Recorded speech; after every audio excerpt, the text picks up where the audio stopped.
Financial management. देखो, सबसे पहले मैंने यहाँ पे क्वेश्चन फॉर्मेट में लिखा है, what do you mean by financial management. Financial management का मतलब है, एक सिंपल सा टर्म है ये, मैनेजमेंट।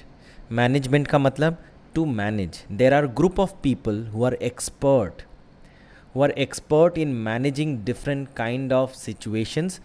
वो लोग अगर एक ग्रुप मिला के बैठ के कोई चीज़ को मैनेज करते हैं, डिस्कस करते हैं, डिसाइड करते हैं, उसे हम लोग कहते हैं मैनेजमेंट।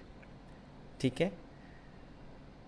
फाइनेंशियल मैनेजमेंट का मतलब हो गया anything and everything which is related to money in the organisation will be managed by these people.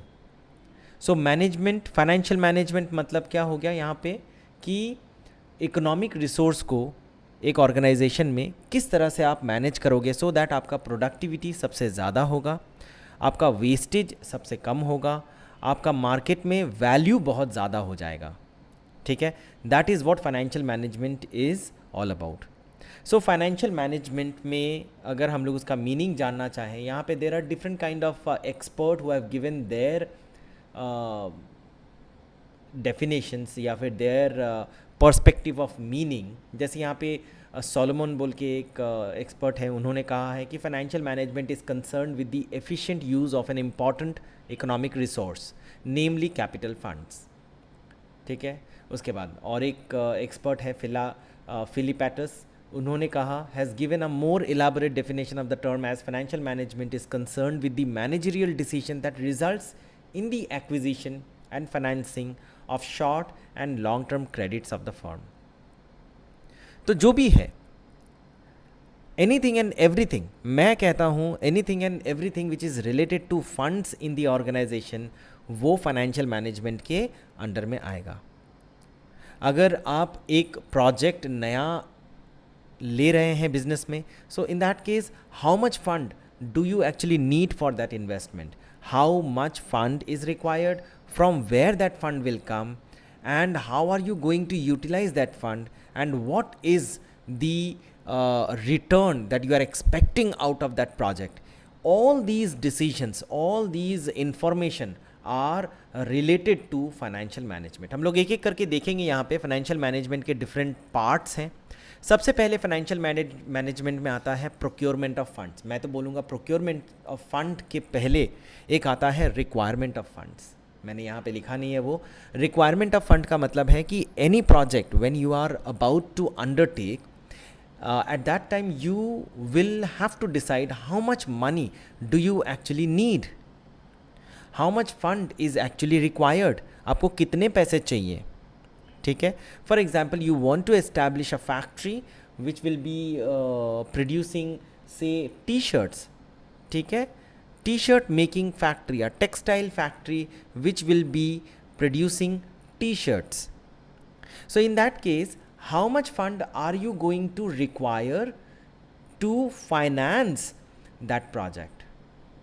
Now once it is established, एक बार आपको पता चल गया कि कितने पैसे चाहिए और वो पैसे कहाँ से आएंगे, तब आपको डिसाइड करना है from where will you take that money. Do you have that money in your pocket, or do you have that money in your bank account, or do you have some people who will be helping you financing with that kind of money, or you are planning to take that money from the bank, or you have equity shares issued in the market and you want to further issue equity shares in the market to raise that kind of money, or there are debentures that you are planning to sell in the market to raise this sufficient amount of fund. So there are different resources which will help you to raise a required amount of finance, required amount of fund. Now our next question in our mind should arise, like, if we procure funds, either of these resources, what should be the decision making criteria, from where are we going to take that money. What I mean here is, if I have 5 different sources of funds, say equity shares, preference shares, debentures, loans, retained earnings, So out of these resources available in front of me, which fund is most beneficial to the organization, that I have to analyze. Now, equity shares are supposed to be the most protective kind of finance, or you can say the least risky source of finance, but it is very, very, very expensive. The bank finances, the bank loans are very risky, but they are very cheap.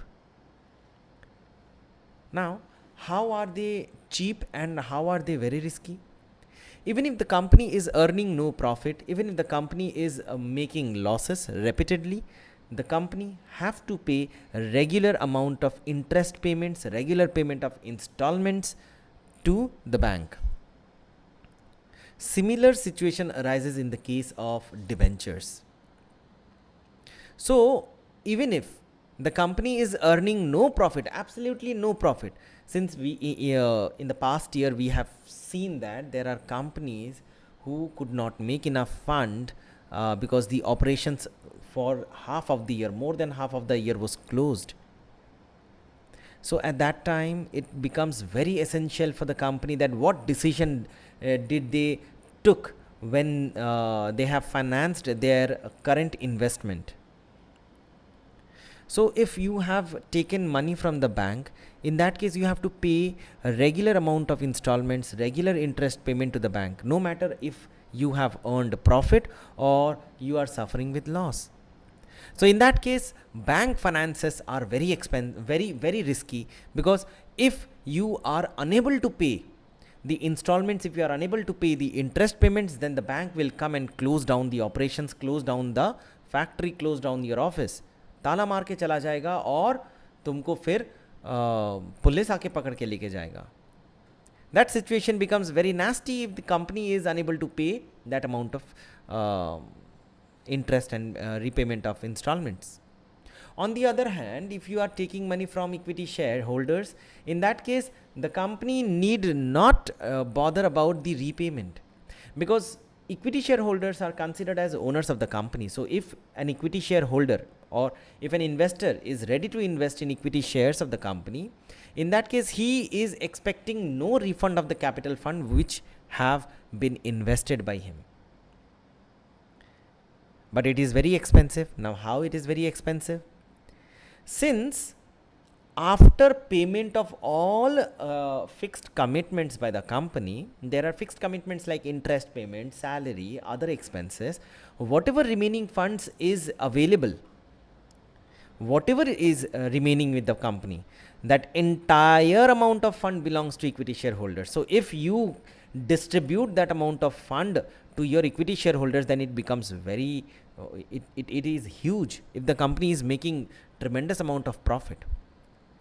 So equity shareholders receive no fixed amount of dividend. They receive fluctuating amount of dividend depending on the profit earned by the company. If the company is earning no profit, in that case the equity shareholders need not receive any dividend from the company whatsoever.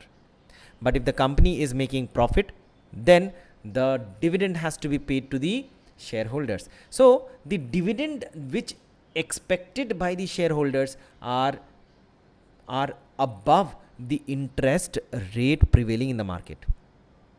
मैं कहना ये चाहता हूँ कि एक equity share holder या फिर एक इन्वेस्टर इक्विटी शेयर में क्यों इन्वेस्ट करेगा? वो इक्विटी शेयर में तभी इन्वेस्ट करेगा जब उसको जो डिविडेंड है वो इंटरेस्ट से ज़्यादा मिले. नहीं तो वो तो बैंक में पैसा डाल देगा ना, बैंक उसको तो फिक्स डिपॉजिट का इंटरेस्ट देगा. सो वो ये डिसीजन तभी लेता है कि नहीं, मुझे तो पैसे नहीं चाहिए कैपिटल के. अगर मैं 10,000 रुपया एक कंपनी के equity share holders equity share capital में इन्वेस्ट करता हूँ, तो मैं 10,000 रुपये नहीं मांग रहा हूँ कंपनी से. The equity share holders are not asking for that 10,000 rupees as refund. What equity shareholders are expecting then? They are expecting then that till the time the 10,000 rupees is remained invested in the company, उतना दिन तक उसको dividend मिलते जाना चाहिए और interest से ज़्यादा मिलेगा. ऑब्वियसली मिलेगा, क्योंकि एक कंपनी तो प्लानिंग करके ऑपरेशन करता है ना, प्लानिंग करके वो काम करता है, तो जितना भी वो प्रॉफिट कमाएगा, मैक्सिमम मतलब जो भी कमाएगा वो तो खर्चा में निकलने के बाद जो बचेगा वो तो बहुत बड़ा फिगर बचता है ना, जो प्रॉफिट बचता है, तो वो प्रॉफिट जो है it belongs to equity share holders. That is why equity share holders are very expensive but very not at all risky. और एक बात है, इक्विटी शेयर अगर ज़्यादा से ज़्यादा मार्केट में इशू करते हैं ना, तो जो प्रेजेंट इक्विटी शेयर होल्डर हैं उनका कंट्रोल भी चला जाता है. मतलब कंट्रोल मतलब कि पहले सपोज 10 लोग इक्विटी शेयर होल्डर थे, अभी 50 लोग हो गए. ये ऐसे समझो कि पहले 10 लोग कंपनी के मालिक थे, अभी 50 लोग मालिक हो गए. तो डिसीजन मेकिंग में भी टाइम लगेगा, क्योंकि 50 लोग अपना कंसेंट प्रोवाइड करेंगे, 50 लोग अपना एनालिसिस प्रोवाइड करेंगे. ठीक है. सो ये हमारा था procurement of fund in financial management. Next हम लोग आते हैं effective use of such funds. Now effective use of such funds का मतलब क्या हो गया? Effective use of such funds का मतलब हो गया कि what ever money you have acquired और प्रोक्योर्ड फ्रॉम द मार्केट, वो पैसे को आप किस तरह से यूज़ करेंगे. Suppose you have raised 10 lakh rupees of money from the market. Now वो 10 लाख को आप किस तरह से यूज़ करेंगे, that entirely depends on your expertise. Because that 10 lakh rupees is ready to be invested in any kind of project that you think fit. For example, you have 5 different projects which needs exactly 10 lakh rupees. मतलब project A B C D E इस तरह के 5 project हैं. कोई भी एक project में आप इन्वेस्ट करो, वो 5 लाख रुपया ही आपसे मांगेगा और वो काम करेगा आपके लिए. वो प्रोजेक्ट, वो मशीन काम करेगी, वो आपको पैसे भी देगी. Now out of those 5 alternative situations or alternative projects, which project are you going to accept? कौन सा प्रोजेक्ट है जिसे आप एक्सेप्ट करेंगे? किस प्रोजेक्ट को आप सोच रहे हैं कि that will be logical for the company and will be giving you maximum amount of profit in the future, return in the future. तो इसीलिए क्या होता है कि हमें एक कैपिटल इन्वेस्टमेंट डिसीजन बनाना पड़ता है. कैपिटल इन्वेस्टमेंट डिसीजन का मतलब क्या हो गया कि जो भी पैसा आप इन्वेस्ट करने जा रहे हो, आप एक प्रोजेक्ट बनाओ उसका, कि जो पैसे आप आज इन्वेस्ट कर रहे हो वो पैसे आपको कितने दिन में रिटर्न मिलेगा और कितना रिटर्न मिलेगा. Will you be getting immediate return और आपको थोड़ा टाइम लगेगा? कितना टाइम लगेगा? How much, in how many days are you going to receive the entire amount of investment. मतलब अगर आप 10 लाख रुपए लगाए तो आपको कितने साल में वो 10 लाख रुपए वापस मिल जाएगा. तो उसे हम लोग कहते हैं ब्रेक इवन पॉइंट. ठीक है, कि जब आपका प्रॉफिट और लॉस कुछ भी ना हो, जो पैसा आपने लगाया वो पैसा आपके पास वापस आ गया. तो ब्रेक इवन पॉइंट का मतलब क्या? ब्रेक इवन इसका मतलब क्या हो गया? सॉरी, ब्रेक इवन नहीं, पे back period. I am very sorry, पे बैक पीरियड. पे बैक पीरियड का मतलब हो गया, ब्रेक इवन पॉइंट का मतलब तो होता है कि जब आपका अपना प्रॉफिट हो ना लॉस है. ये भी तो बहुत इंपॉर्टेंट मैटर है यहाँ पे कि आप किस पॉइंट पे जाके ना प्रॉफिट या लॉस, उस पोर्शन को आप कवर अप करते हैं. तो जितना जल्दी आप ब्रेक इवन पॉइंट में पहुँचेंगे, जो भी प्रोजेक्ट है वो प्रोजेक्ट आप एक्सेप्ट करेंगे. पेबैक पीरियड का मतलब होता है कि आपने जो भी पैसे इन्वेस्ट किए हैं, whatever money you have invested now, how much period of time will you be taking, will that project be taking to give you back the exact amount of investment. मतलब 10 लाख आपको कितने दिन में वापस मिलेगा, 2 साल, 3 साल, 4 साल, वॉट एवर. तो ये पाँचों प्रोजेक्ट का आप इसको कंपेयर करें.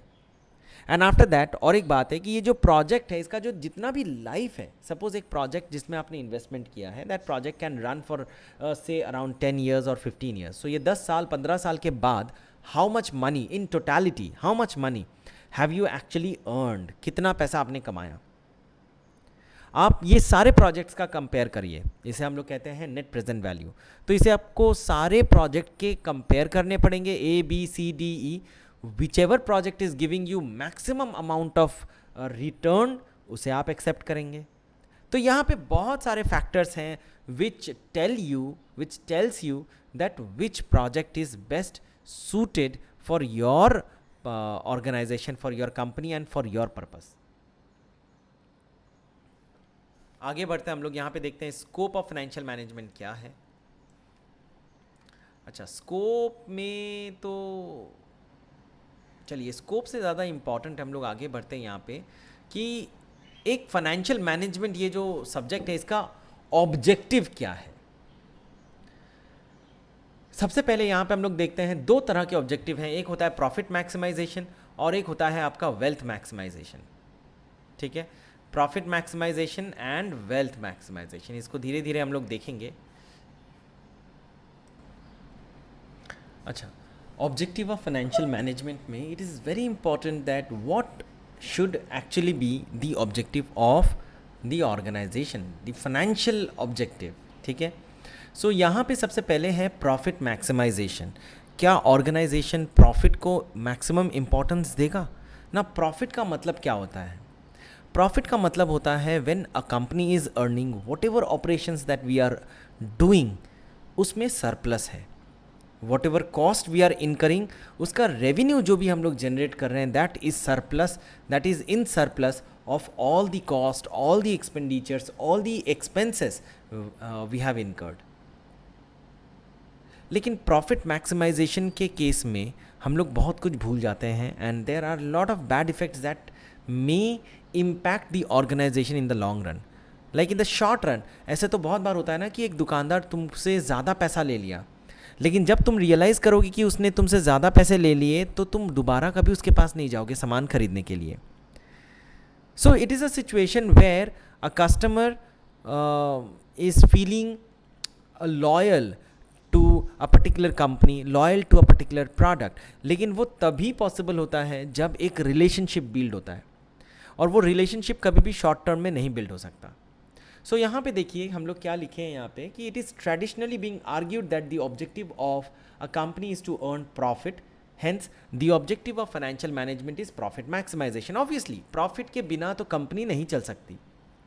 It is very difficult for any organization to run without money. So not difficult, actually impossible. So profit जो है अगर वो हम लोग सोल ऑब्जेक्टिव, प्रॉफिट ऑब्जेक्टिव होना चाहिए। I am not saying that कि प्रॉफिट ऑब्जेक्टिव नहीं होना चाहिए। प्रॉफिट कमाना हर ऑर्गेनाइजेशन का मोस्ट इंपॉर्टेंट ऑब्जेक्टिव है, but we also have to consider other factors. ठीक है, but it can not be the only objective of a company. It is at best a limited objective, else a number of problems would arise. Some of them are, यहाँ पे कुछ problems के बारे में हम लोगों ने बात किया है। सोल ऑब्जेक्टिव नहीं हो सकता प्रॉफिट मैक्सिमाइजेशन। ठीक है, there profit maximisation is one of the most important objective of any organisation, any name the organisation, चाहे वो प्रॉफिट मेकिंग ऑर्गेनाइजेशन हो, नॉन प्रॉफिट मेकिंग ऑर्गेनाइजेशन हो, हॉस्पिटल, स्कूल और a manufacturing company, cloth making company, mobile phone making company, whatever name the company, चाहे वो profit कमाने के लिए बना है या फिर सर्विस प्रोवाइड करने के लिए बना है, profit maximisation is one of the most important objective of any organisation, but it should not be the only objective. ठीक है, it should be one of the objective but not should be the objective. देखो क्या क्या problem arise होता है। देखो पहली बात तो है कि जो टर्म प्रॉफिट है ना ये बहुत वेग होता है। वेग क्यों है, क्यों कंफ्यूजिंग है? वेग मतलब हो गया कि जो ये क्लियर नहीं होता कि प्रॉफिट का मतलब क्या आप कहना चाहते हो। What kind of profit are we actually talking about? Are we talking profit before tax? Are we talking about the profit that we are earning after tax? Are we talking about the profit that the share holders are earning? Are we talking about the profit that the company is retaining? So what kind of profit are we talking about? So this profit term is not pretty much clear. Now profit maximization has to be attempted with a realization of risk involved. There is a direct relation between risk and profit. Higher the risk, higher is the profit. More maximizing profit. For maximizing profit, risk is altogether ignored, implying that finance manager accepts highly risky proposals also. Practically, risk is a very important factor to be balanced with profit objective. So यहाँ पे क्या कहा गया है कि profit earn करने का तरीका हमें पता है। अगर हम लोग बिजनेस में ज़्यादा से ज़्यादा रिस्क लेंगे तो हमारे ऑर्गेनाइजेशन में ज़्यादा से ज़्यादा प्रॉफिट होने का पॉसिबिलिटी है। लेकिन अगर हम लोग ये रिस्क लेने के चलते इतना रिस्क ले लिए कि हमारे ऑर्गेनाइजेशन में दूसरा प्रॉब्लम हो गया, ठीक है, दूसरा प्रॉब्लम हो गया, then that situation may have a negative effect for the reputation of the reputation of the company in the long run.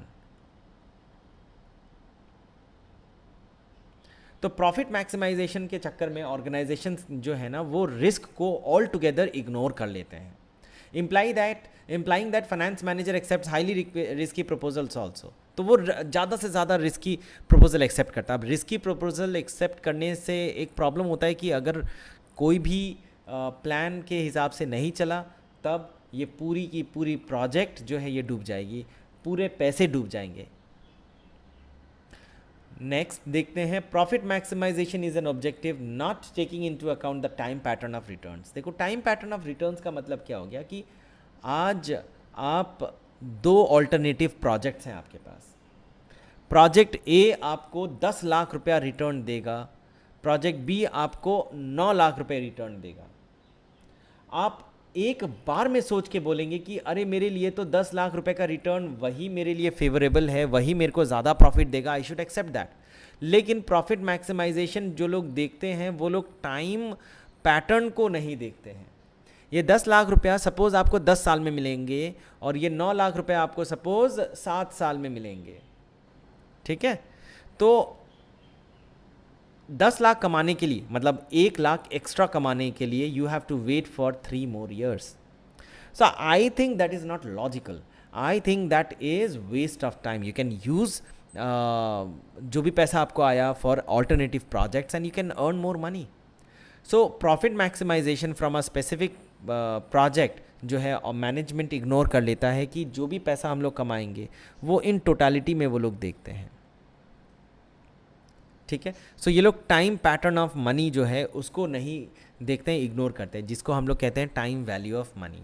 So time value of money का मतलब क्या होता है कि जो पैसा आज हमारे हाथ में मिलेगा ना उसको हम लोग ज़्यादा प्रेफर करेंगे, ना कि कल जो पैसा मिलने वाला या अगले महीने या अगले साल जो पैसा मिलने वाला है उसको. सपोज़ मैं एक एग्जांपल देता हूँ, आज आपके हाथ में एक आपको हाथ में 50,000 रुपीज़ मिल रहा है. सो जो पैसे आपको दे रहा है ना एकदम बंडल लेके आपके हाथ में वो थमा दिया वो पैसा. वो बोलता है आपको क्या आपको ये 50,000 अभी चाहिए या फिर मैं 1 साल बाद आपको 50 नहीं 70,000 रुपया दूंगा. आप नहीं देंगे उसको, आप बोलेंगे नहीं मुझे 50,000 ही दे दो अभी के अभी. I can earn that 20,000 rupees more by investing this 50,000 rupees logically in different kind of projects. So that is how things work कि आप प्रेजेंट मनी को ज़्यादा प्रेफर करेंगे rather than future money, because future money तो uncertain है. What if कुछ भी हो सकता है ना, कुछ भी हो सकता है. जैसे हम लोगों ने तो देखा अभी कि how pandemic in the entire country have affected the entire operation, the business cycle, everything. So we know that future is very much uncertain. आज जो पैसा मिले वही हमारे लिए अच्छा है, चाहे कम ही मिले लेकिन वही हमें देखना है.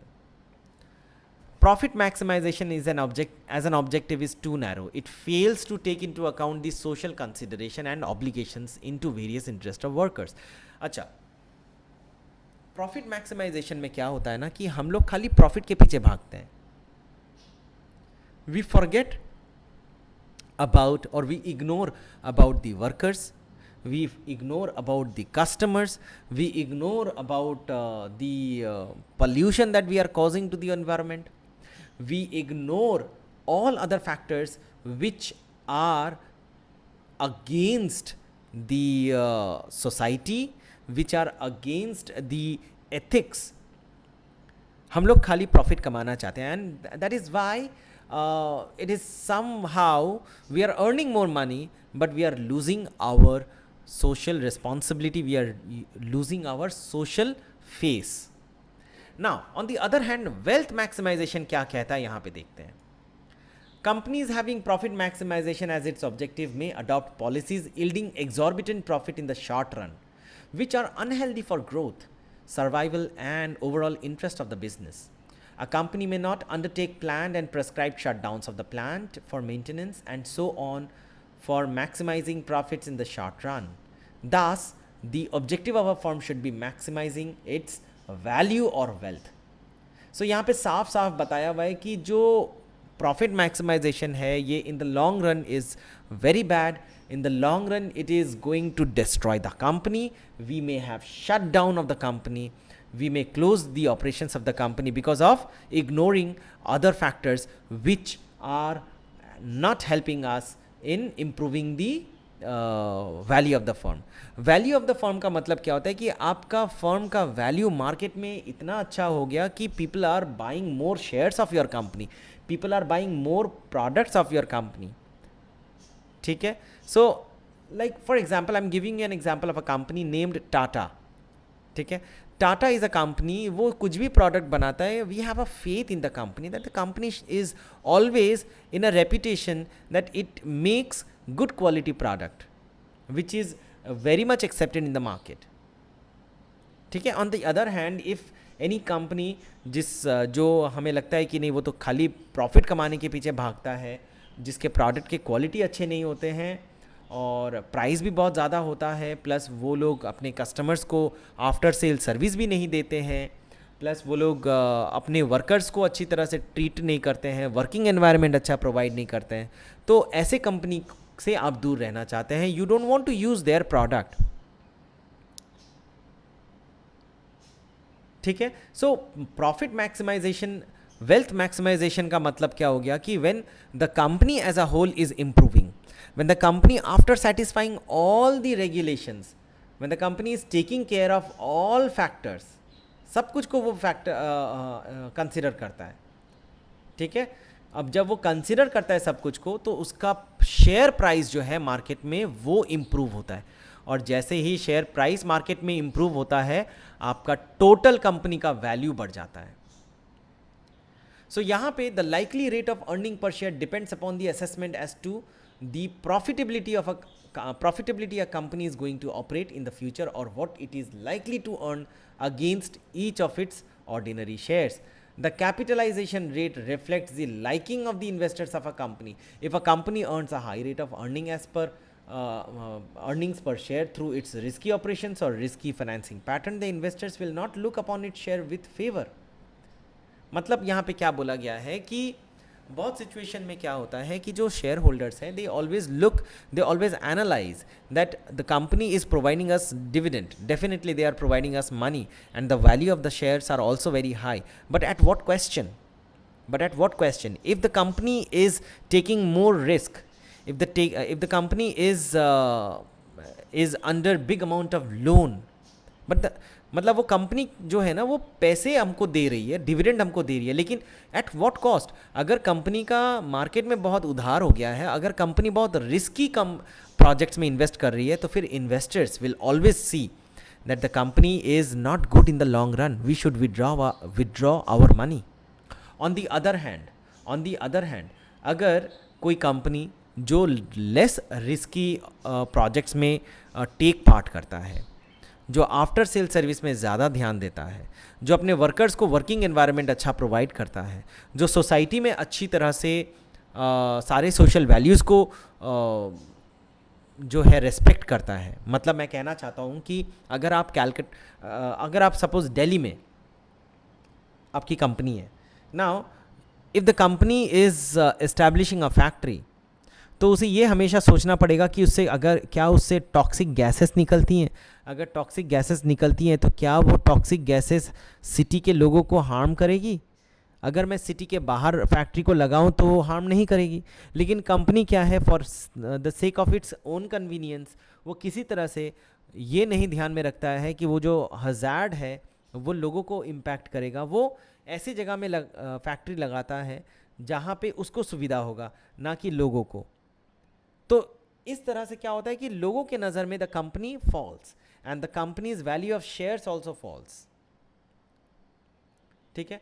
सो द मार्केट, यहाँ पे देखो दूसरे पैराग्राफ में यहाँ पे लिखा हूँ मैंने कि the market value of share is thus a function of earning per share and capitalisation rate. Since the profit maximisation criteria can not be applied in real world situation because of its technical limitation, the finance manager of a company has to ensure that his decisions are such that the market value of the shares of the company is maximum in the long run. मतलब यहाँ पे finance manager का responsibility है to invest और work in such a manner that its share prices are increasing and at its maximum in the long run. Long run में एकदम maximum होना चाहिए, इससे ज़्यादा ना हो सके उतना होना चाहिए. ऐसा क्यों? क्योंकि शेयर प्राइसेस ही रिफ्लेक्ट करता है कंपनी का reputation in the eyes of investors, in the eye of customer, in the eye of society. ठीक है, so there is a growing emphasis on social and other obligations of an enterprise. It can not be denied that in the case of undertaking, specially those in the public sector, the question of wealth maximisation is to be seen in context of social and other obligations of the enterprise. It must be understood that financial decisions making is related to objectives of the business. The finance manager has to ensure that there is a positive impact of objective of an undertaking, maybe to progressively build up the capability to undertake the design and development of aircraft engines, helicopters, etc. A finance manager in such case will allocate funds in a way that this objective is achieved, although such an allocation may not unnecessarily or not necessarily maximize wealth. तो बहुत तरह के miss and match decisions लेने पड़ते हैं। कुछ decisions में खाली प्रॉफिट के बारे में सोचा जाता है, मतलब जहाँ पे वो किसी भी तरह से अपने वर्कर्स को इम्पैक्ट ना लगे, अपने जो सोशल बेनिफिट्स है वो सबको दे सके। ठीक है, कुछ कुछ डिसीजंस उसको पूरी तरह से वेल्थ मैक्सिमाइजेशन को आंख में रख के करना पड़ता है। ठीक है, so wealth maximisation is more important, which in the long run will improve the share price of the company, will improve the overall value of the company.